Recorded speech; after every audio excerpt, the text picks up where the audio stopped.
Ils sont producteurs ou industriels locaux et depuis ces 5 dernières années, ces sociétés œuvrent dans un contexte concurrentiel qu'elles qualifient de déloyal. Bon, la Bralima, c'est une entreprise qui est présente au Congo depuis 96 ans et a toujours dû faire face à de la concurrence. Et la Bralima n'a jamais eu peur de la concurrence.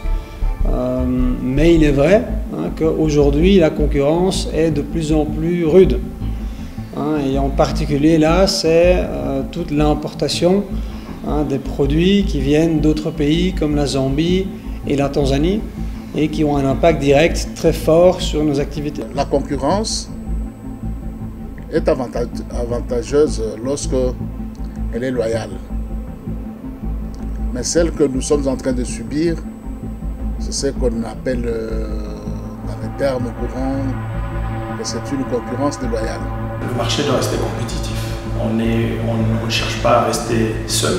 Le monopole, ce n'est pas le plus important. D'ailleurs, je pense que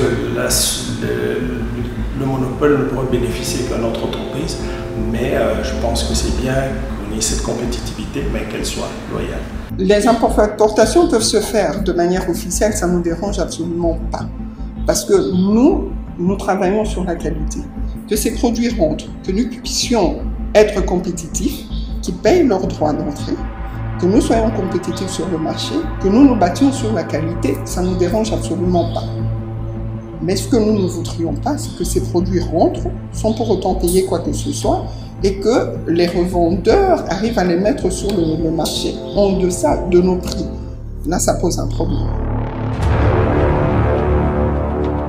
Lubumbashi est devenu, grâce à ses différents accès frontaliers, un marché difficile à appréhender, avec des produits de tout genre qui y atterrissent pour la plupart via des petits commerçants, sans respecter les droits de douane et autres droits qui régulent les importations entre les deux pays. Donc nous constatons sur le marché des produits qui rentrent et qui sont vendus à des prix,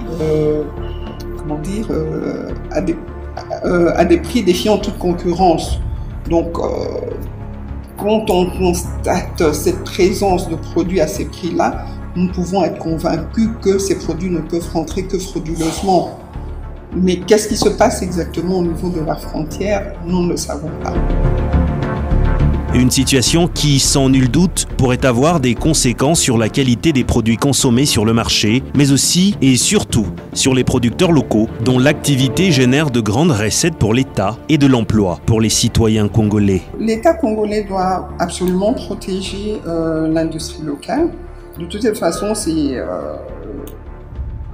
ça a un impact aussi sur les recettes, sur l'État congolais.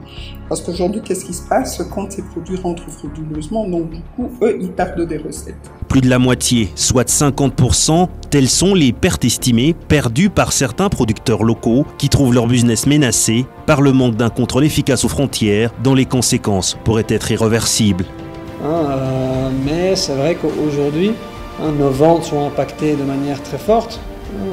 Au point où ça touche certaines lignes de production et malheureusement ça a un impact aussi, ou ça pourrait avoir un impact sur l'emploi de nos chers collègues.